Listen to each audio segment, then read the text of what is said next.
Hello to our gorgeous IAMPRO community. I am Charlie Brooks. This is another day and another Q&A.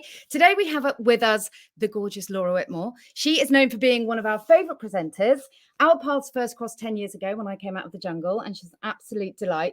But we are starting to see that Laura is a woman of many, many talents. Not only is she a presenter, but she's a journalist, she's an author, she's a podcaster, she's a mummy, and she's also an actress. She's written and starred in her own short film, and I can't wait to talk to her all about that and the play that she is currently in. So, Laura Whitmore, welcome to IAMPRO. Thank you for having me. How are you? I'm good. How are you? Yeah, really good. I'm glad that we get to do this chat because I've been wanting to do this with you for a while now. Oh, me too. And thank you so much for giving up your time. We just had a little issue with the mic that it was quite embarrassing on my part. You just had it on mute, yeah? Typical Charlie style. So I usually start these chats, Laura, by saying, why acting? So I wondered with you, because I don't know if acting has been something that is quite recent for you, or is it something that you've always wanted to do since you were younger? It's just something that's always been in my life. So it doesn't really feel like a huge change in many ways. Even from like drama school when I was younger to, do you know where it started? Because I was an only child growing up with just my mom. And I think I was about 4 years old, and the teacher told my mom I was very quiet, which is lols now. And that just like I was quite shy, and what I consider like putting me into like drama class or drama lessons just to kind of help with my confidence and speaking in public. And then she said I literally went to one class and I came home with my hands on my hip and this like new attitude, and I kind of took off from there. And I always say I find my people. I remember when going to university and joining the drama soc there. I studied abroad in Boston, and I remember not knowing anybody, and then I joined the drama club. And I always, wherever you are in the world, I used to find my people by joining the drama club. That's one of the most amazing things, isn't it, about drama? It's not only, you know, your desires and dreams to become an actress, but actually the self-esteem and self-confidence and ability to get to know yourself on quite a different level, because it's all about human behavior, really. It really is. And it's the most important thing you will ever do, you know this more than anyone, is listen when you're performing. That's the most important thing you can do. And you know what? In life, the most important thing you can do sometimes is listen. Yes. It all connects. And again, I think coming from someone who's interviewed many people, and I went on, I studied journalism, and I ended up, you know, working on MTV and traveling around the world and interviewing all these people. And the one thing I learned, you know, it's what questions you ask, but also listening. And you find out so much from people's mannerisms by just listening and watching. And it's something I'm obsessed with, just watching people in a non-weird way. And that's something that you can kind of bring into all of these different walks of life. Yeah, I just suddenly had a realization that I'm actually interviewing somebody that is an interviewer. I hope my questions are good, because this is how are you, Charlie? How are you? That's what we call just a conversation and a chat, isn't it? Yeah, exactly. You started off as a presenter. How did that happen for you? Because it was MTV, wasn't it? Yeah, my first job was MTV. So I had just graduated. I'm actually really, there's been a few things that have almost happened. Before that even happened, when I was 18, I actually auditioned to be, because I'd been around for auditioning for like acting things. And I remember I got down for like this girl band, but it was a television show on Channel 4. And I was about 19 at the time. And I got picked from Ireland, brought over to the UK, got down to the final 8, was the only Irish girl, and didn't get the job. I went back and finished my degree. And it was all these things that I'd almost got but didn't get. And I think everything happens for a reason. And then MTV came along when I had finished my degree, so much to my parents' delight. So I'd finished that, and I was working in a newsroom. And I just auditioned. There was a competition called Pick Me MTV, and I sent in a terrible tape via MySpace, and then got called to go over to London to audition. And it was like 3,000 people that had put forward. So somehow I got whittled down and I won that. And from then it just hasn't really stopped. It was a brilliant platform, and it's hard because the landscape's changed now. You don't have those platforms and those television shows that they used to have, but you know, you have social media and people creating their own platforms. But I was very lucky that I had that to kind of help me. Yeah. I mean, it's always amazes me. I always used to think, oh, I'd love to do some presenting. I think I'd be really good at it. But then if I'm on the phone to someone and someone's talking to me, I can't do the two things at once. So I'm like, actually, I think I'd be shit. Was that just like a natural skill, having someone talking in your ear? Oh yeah, I love, so because I started with MTV, it was quite a small studio. There wasn't a lot of talk back in your ear. And then when I worked on I'm a Celebrity, where I met you, that was Yeah. my first big live show. And it was working with Ant and Dec, who were the kings of live television. So, and it's the same when it comes to acting. I always want to work with people who are better than me because you learn from them, and you're like, you kind of soak it up, and absorb it via osmosis or whatever. So I always like being around people that I can learn from, and push myself to the next stage. I never want to get too comfortable, and I never have. I'm never comfortable. So that for me was such a big step. And I remember like getting an earpiece and putting it in my ear and doing a live radio show, live television show that I was anchoring. And the producer said to me, "Oh, do you want switch or open?" I had no fucking idea what that meant. And I went, "Oh, what are Ant and Dec doing?" They're like, "Oh, they switch." I'm like, "Yeah, I'll do switch. Yeah, yeah." What does that And even mean? it basically just means whether you can hear it. So the gallery's got loads of people in it. So someone directing all the camera operators and lighting and VTs, videos running, and then the person who's just talking to you. So opens when you can hear everything that's going on in the gallery if you're very controlling, and switches when you just hear when they're talking to you. So I was like, I just want to know when I'm being spoken to, because as you said, there's so many other things going on. Some people like to have open. I am Who not. would like that? Why would you like to have open? Control freaks. There's a few of them. Yeah, there are. You said there about never feeling comfortable or being comfortable, and I've been thinking about this recently. I am always out of my comfort zone, and I sometimes think, do you know what? Just do something and breathe easy for a minute. I feel like I've always, and part of me thinks that's where we thrive. That's where all the juicy stuff is. Do you ever wish that you would just like Give myself a break. give yourself a break and just take it easy for a second? I do, but I'm also very lucky and blessed to do what I love. I Mm. I have friends who don't like their job. I have friends who get the Sunday night fear, who go into work on Monday and don't like their job, and it's a juggle sometimes. This week I'm doing a show in the West End. I'm also trying to film this documentary series that I'm making, and it's a juggle and it's hard, but the opportunity's there and I'm going with it. And it's hard and it's a lot sometimes, but I love both, and I think they make me better in many ways. Like, I'm a happier person for doing it. Yeah, So that's why I do it. yeah. I do it because I recognize how lucky I am to get to do what I want to do and what I love. Yeah, that's beautiful. I mean, it's hard, isn't it? Sometimes when things are presented to us, I'm like, there's a reason that this is here, and you follow it and you go with it and you get in flow. And then I have the conflict sometimes of what my boundaries are and the power actually of saying no. That I've learned that very recently, the power of Right. saying, and what doesn't serve you, and what you've got, what has served you, but you've taken all you can from it. Um, and I think maybe it's an age thing as well, to kind of control your own narrative a little bit more, even when it comes to acting and you're reading a script. There's someone else's words, but from doing even the show I'm doing now, I've had so much opportunity to play with it in ways that I want to play with it. And I think when I first started, I I wouldn't ask questions as much. I was kind of doing what I was told, because you wouldn't want to ruffle feathers, and it's okay to ruffle feathers. Oh, That's I wanted to, yes, good. Okay. Well, I want to dig deeper with this. I want to Yeah, dig that's deeper. fine. Yeah. So, okay. So, being confident enough to ask the questions because you don't want to ruffle. How did that, is that something that came over time for you, do you think? Yeah, and also from the women that come before me, and I feel really blessed to be doing what I'm doing in this age, as opposed to my granny's generation or my mother's generation, and everything that's been done to kind of create the space that we have now as women to have a voice. 50 years ago, well, there was no internet, but we wouldn't be here, two of us talking like this. And we just take that for granted. Um, and to make art ourselves, in the Mm, way that we want to, and not just play certain characters and roles that were perceived to be right for if you were a female with blonde hair, and that's what you mm, should do. mm. And I constantly get asked, oh, I didn't expect you to do that. Oh, is that what you're doing? Or I love that. There's never do what's expected of you.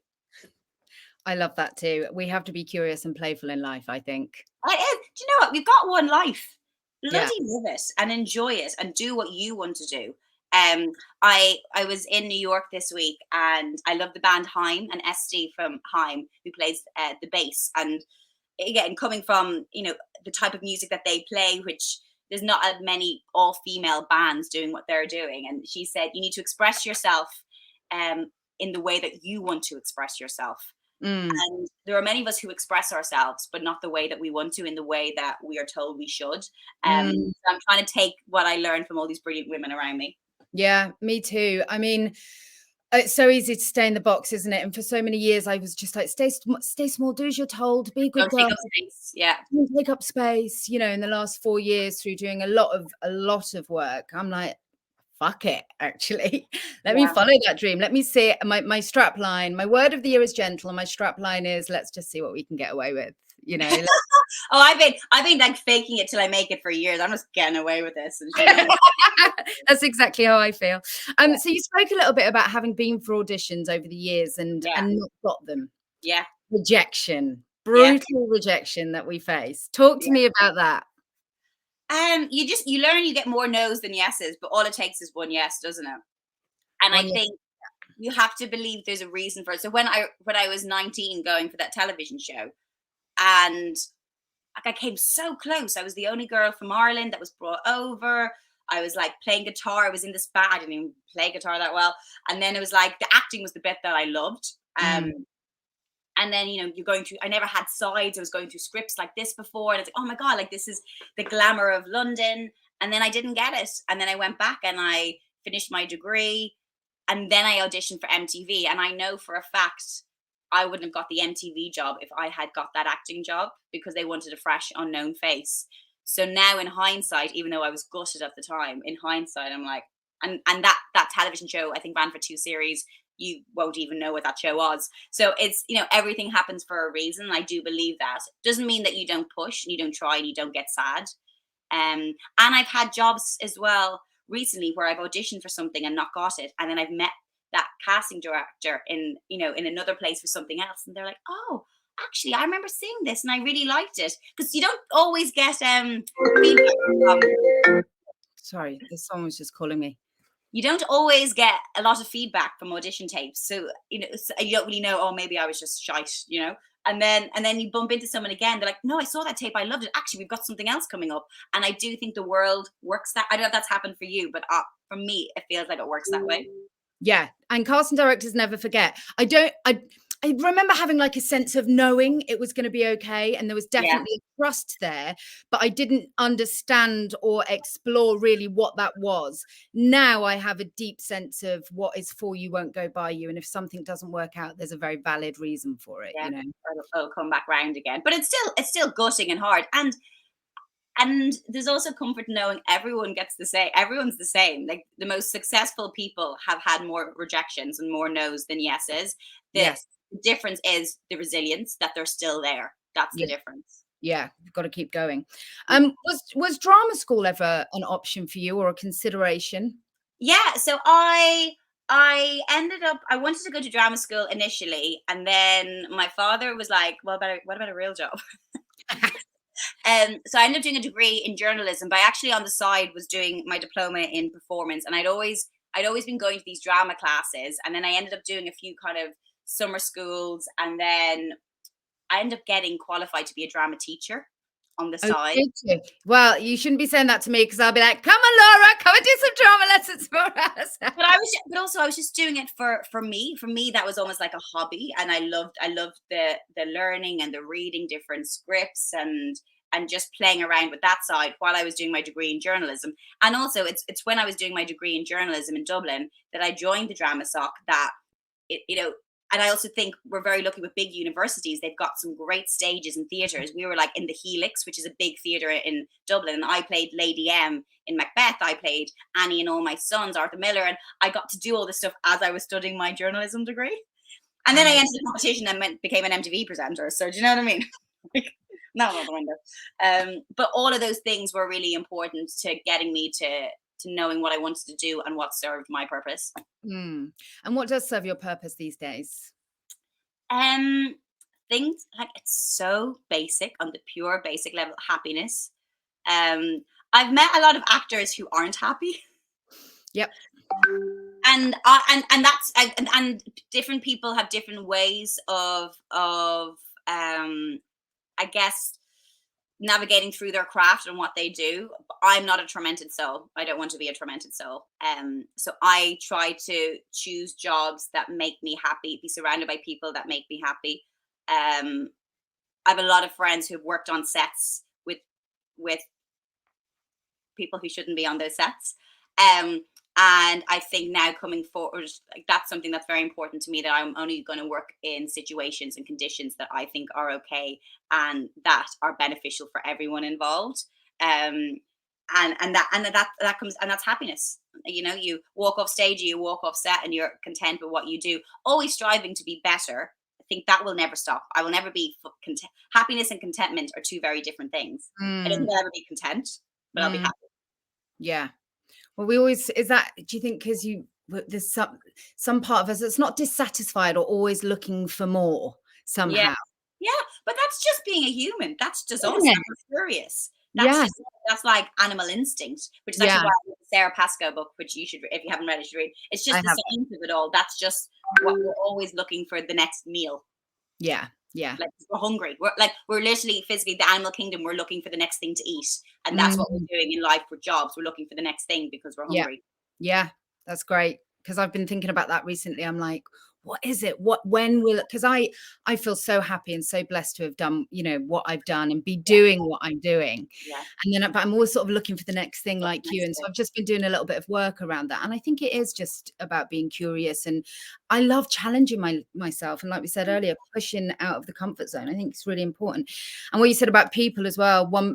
People, I've been so blessed with the people that I've worked with, I have to say, even though there have been one or two corkers, and that one or two person can change a whole environment. and Isn't that it can, and that incredible? can stop someone working. That can stop someone from following their dream if they hit against a person like that, and it's Mm, really, really terrible. So I think if you do have any sort of power or control, and you can stop that for the next people coming through, then do. yeah, absolutely. Now, I hope I'm going to pronounce this right, Law. uh, Can we it's talk the a Irish bit? thing, scythe. Can we talk a little bit about Shiva? No. Not even close. I did the Google pronunciation before this. She lies. Scythe. Oh, Sive! No, I should have looked at my notes. You know what it is? Because in my head that makes sense, because it's SADHBH. So like a B and a H in Irish is a V sound. That's just what I grew up. So V. So I'm like, yeah, scythe. This makes sense. Yeah. ADHBH. V. Scythe. So, So there's a famous play by John B. Keane called Scythe, but it's SIVE, which uh-huh. people would say Civ.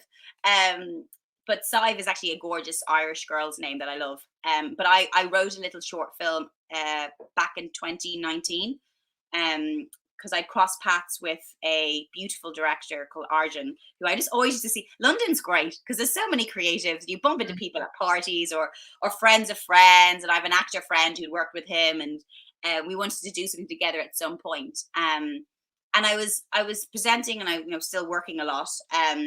But I wanted to do a little bit of acting and kind of get back into that a little bit. But I was getting scripts of playing the blonde presenter and things like, but people only know what they see. Sometimes you have to show them. So, and I really love writing. I'm coming from a journalistic background. I've always loved writing articles and features. And last year I wrote my first book, and I enjoy that side of things. So I was like, just write it. He was like, just write what you want. And I wrote this little script and we made it, and I'm so proud of it. And it won the Ros Hubbard Award, and it was just kind of before lockdown as well. It was weird, and everything happens for a reason. That short film was seen by the director of the play that I'm in now, and like everything happens and falls into place the way it should when it's supposed to, if you just give it a bit of a push. I remember seeing that you'd written and were starring in this short film. It popped up on something, and I was like, "Yes!" Cheering from afar. It's like so excited. How can we see it? So because it was doing all the film festivals, it's not like out to watch. I mean, I can send you a link and you can watch it. Oh, thank you. I was on Vimeo going, I will never be able to guess the password, so I just have to wait. Um, but it was just such a joy to do, and it was the first time that I'd ever written a screenplay like that. Yeah, it definitely gave me a little taster and learning, like so much learning, because I'm used to working on bigger sets, which are like television productions where there's a million people and every one person has one specific job. When I worked on that, I had a million jobs. Like you kind of did everything. Yeah. Yeah. What was the writing process like for you? Because it's the first time you've written something for screen, is that right? Yeah, like I had when I was younger, I always loved writing, and I'd write little plays. We'd put them on in school. We always did shows in school. I was always writing something silly, but all of that I think is important because it's all learning towards the end goal. Maybe it was learning. I The only person I was really trying to impress was myself because I was doing it myself with the director, and he was quite tough as well. He'd be like, "Nah, I don't like that. That's not going to work. That's not going to work in the space that we have to film it in." I'm like, okay, because that's another thing as well. Sometimes you write something, you're like, well, that's not, we can't actually physically film it that way with this Mm, budget. But I'm really proud of it. It felt really personal, even though it's not about me. It felt very personal because I cared so much about the character. Because I felt like I lived it with her. yeah. And I don't know, maybe something more will come of that particular story, or maybe it won't. But it definitely served a purpose. I can't wait to see it. Thank And you. you are currently treading the boards of the West End. Well, I remember when I saw you do your show, your play, and you were so sensational. And I just love theatre. Like, I love a bit of telly, but I love theatre. There's something so almost religious about it. You're in this room facing one direction with all these people, and it's so intimate. It's so in the moment because no one else will ever feel what is happening in that time. And from doing theatre, like I just get such a buzz out of it. Yeah, I loved it when you came to see it. It was a Oh, you were quiet play. stunning in that, like stunning. And also, I remember going, how is she doing that? Like, how is she doing that every night and giving so much? But you do, because especially when it's a great script as well, like it makes sense and you Yeah, care. You yeah, care. yeah. Once you care about what you're doing, it'll work out. And the thing about theatre is you get to keep working on it. It's like filming something, bish bash bosh, that's it, done. And I really struggle actually to watch it back because I'm question my choices or go, oh, and it's there forever. Why And did you I don't do know that? what edit they use. You don't know, like, oh, you picked that bit. Like, what about like I did it a few times. That bit was so much better. I know. Well, it's out of Yeah, your hands, isn't it? You're not in control of it. But when yeah. you're on that stage, through all of the fear that I still feel, Mm, it almost becomes quite meditative and you can continue to do the work. And that mm. that for me is where the joy is. And bouncing off the other actors as well. And Mm, like I'm working with three fabulous actors, and we are playing around, and yeah, it is different every night. yeah, And Danny Robbins, who wrote the script, is great. Like I knew it was a hit script, and the audience loved it, so that I guess there's a reassurance in that. yeah. But it's different. It's different every night in what we do, and it's like, oh, okay. And sometimes it's a bit uncomfortable, but I like it. That's my favorite part when you've really bedded in a play and then you get playful on stage and you can Yeah. sort of surprise them. It's like, are they going to catch it? And if you're Yeah, with a it's like the rhythms you have to, because you can so easily get into a rhythm, and it's yeah, like it's not the rhythm and it's the listening. Just every night, just listen. You go in and listen, because if he says it differently than how he said it yesterday, you can't say it back the way you always say it. And that's exciting. but it keeps it fresh. It Yeah, keeps it fresh. What was the rehearsal process like for that? short. Is this your first theatre thing? I've done theater before, but I haven't done West End before, and West Okay. End is like the one. Like that's and especially the theater. We're in the Criterion, which is beautiful historic theater, and I still get tingles every time I walk it. I can't believe I'm going there tonight. Like it's just Yeah. Um, but yes, the West End is different. But I've always loved theater, and I think it goes back to even my childhood. My parents weren't together, so I grew up with just my mom. My dad would have me every Wednesday, and I don't think he knew what to do with me, like this little girl on a Wednesday. So he used to bring me to the theatre a lot. And my auntie worked in the Olympia Theatre in Ireland. So like we used to go to any show that was on. You know, there'd be music and gigs, but to plays, to like if it was a dance recital or ballet. So I just loved the live theatre buzz, and I've always had an excitement to that. But for this, I knew that the director had seen the short film, was interested in me. Matthew Dunster, yeah. Matthew Dunster, he is a character. So he's brilliant. So they contacted my agent, or my agent. I don't know what way it happened, but basically I got an audition, and but it was for the previous run that Mandip and Tom Felton did, and I was doing a little show called Love Island. So I knew the timings weren't going to really work out. And we didn't know if the play was going to do another run afterwards, if that opportunity would arise, and it did. Annoyingly, it was the day after I stopped Love Island. So Love Island I finished on the Sunday, and rehearsal started on the Monday. Wow! So I did not get a holiday. But that's you know, the opportunity comes up, and you just have to say yes and go with it. So we had 3 weeks of rehearsing.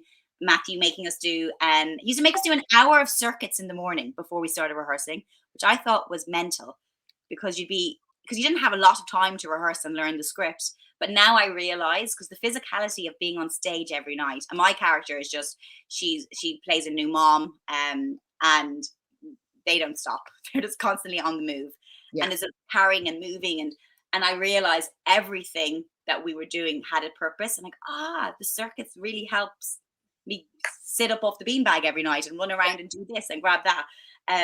So it was 3 weeks, which wasn't very long. But when a show has to go on, it goes on. And that is a quick rehearsal. How are you on first night? I actually liked the first preview. I have a really good friend, best friend of mine, who's not in the acting industry at all, but she's seen everything I do. I've known her from back in Ireland. So she came to all my plays and little shows when I was at university. And I always get her to come to the preview, because she's the most honest woman you'll ever meet. Like cutting honesty. Okay. So I sent her along, and she was like, "It's good." I'm like, "Now I'm ready." She'll tell me it's it. Yeah, you need someone like that in your life, I think. Don't you? I know. I don't need yes people in my life. I mean, I have a lot of people telling me I'm shit. Oh, I've lost you. Laura? We've frozen. Are you there?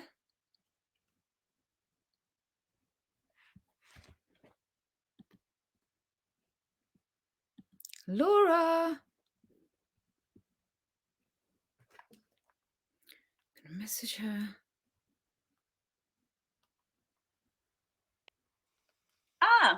Oh, you're back.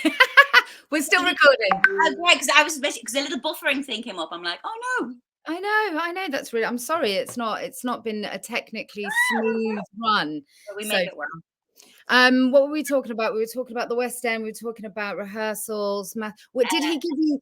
What's the best note a director's ever given you? Have you got something that comes to mind where you go, and then you can apply it to a lot of stuff that you do? The listening thing, that's the one thing. As soon as we go on stage, we always say, listen. Play the solution, not the problem. Lots of like really basic things that I just think work for life as well. Oh my God. Yeah. You know what I mean? Like don't play the problem, play the solution, because everyone wants the solution. That's what you want, because you're playing, like, unless you're not playing a human being, like that's what we all want. And just keep it in the room. Keep it in the room, because you don't have to look out there. It doesn't matter who's in the audience. And I don't know if you got that too. Like matinees can be so different than evening shows. Some people are really quiet. Some are really loud and really vocal. I literally had someone last night. There's a few scary bits in this. It's a thriller, so there's a few scary bits, and there's one bit of a jumpy moment. Someone just shouted out, "Unnecessary!"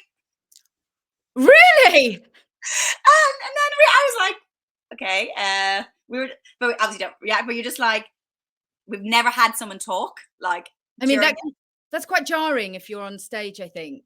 Yeah, but I mean, you just get used to it. But and also, some people are regular theatre goers, some aren't. Some people don't know how to behave. but it's interesting. It keeps you on your toes. Once you keep it in the room, and especially when you're with, I think there's something lovely with this particular show I'm doing because it's 4 people. Like as a presenter, I'm by myself a lot, or sometimes you're lucky you might have a co-host, and you're kind of on your own keeping it together. When there's 4 of you, I feel like, and maybe it's for the show that you're in too, like you're not on your own. You have each other's back if something happens, and stuff will tech stuff will go wrong, or something, a sound mightn't happen, or something might break, and it'll be fine because you trust. Is that word? You trust yourself, you trust the situation, you trust the people around you, you trust yourself. Yeah, I'm about to. So it's my last day of filming today, and I start rehearsals for the play tomorrow. So I'm in quite a similar boat to you. God. I didn't realize you were like, okay, so you've given yourself no day off. No day off. Why do we do that? I know. Why do we do it? I mean, I'm really excited. It's like it's a dream come true for me. But I can't, it's very much an ensemble piece. And I love being in that environment. Like you say, when you're all working together and trusting each other, and creative. It feels so creative on stage, like the visuals, the fabric of the costumes, the visions that the writer has. It's bringing that to life. All the people that make it, like so many people behind the scenes who get it there. And do you feel like I feel sometimes when I work on a new show, it's like the first day of school again. I don't know if you know your cast, but like the first day you go, it's almost like I get the nerves I'm more nervous about the first day of meeting everyone than I am of actually doing the show. Me too. We had the meet and greet. So they've been in rehearsals for 2 weeks and I've been filming. So I'm also now going into it late. But, you're like the new girl that's just moved schools. I know. So the meet and greet, there are 90 people in the room. And I was like, oh, shit.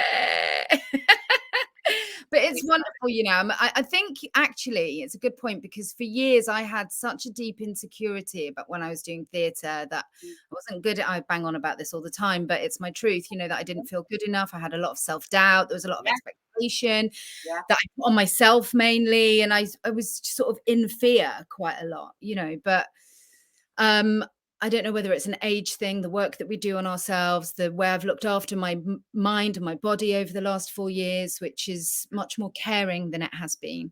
There's a quiet sort of empowered confidence that I now feel, that's come, which feels like a really nice space. So exploring all of that stuff as that person now is actually quite exciting.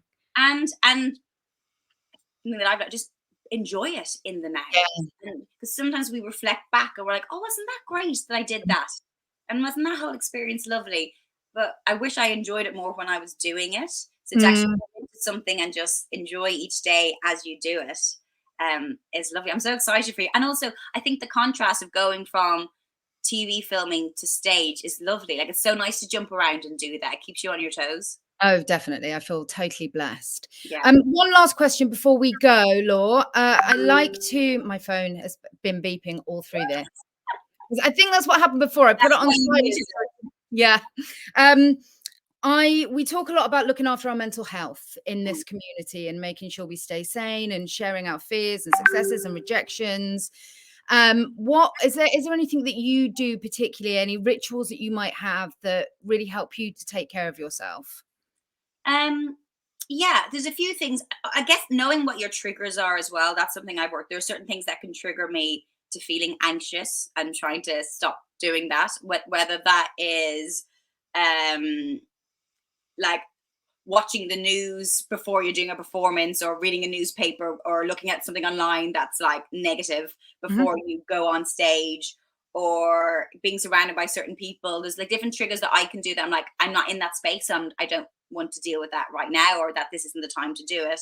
Again, it comes to that self-care, but really basic self-care, doing nice things for yourself. Music for me is something really important. Music is hugely triggering for me. So even like my character Jenny, I've made a playlist for her. So like that is Jenny's playlist is like playing in my dressing room before I go on stage, because for me music's really, really helpful. Also, I find smell really helpful.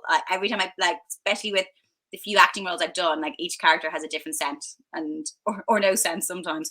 And it's for me, like smell is really important. Yeah, so some like, little things like that really help me get into that headspace. And like even basic warm-ups and stuff like that. But I think sometimes the little small things really, really help me really make a difference. Yeah. For me, it's smell and shoes. Shoes. The shoes that you put on, yes. Okay, yeah, well, it changes I mean, that's more getting into the character opposed to yeah, looking after the mental health. I digressed yeah, slightly there, but yeah, yeah. but no, I know what you mean. There's suddenly it's not you anymore. Yeah, And also like just give yourself a break. Sometimes when you get off stage as well, there's a really weird moment of like, what do I do with myself now?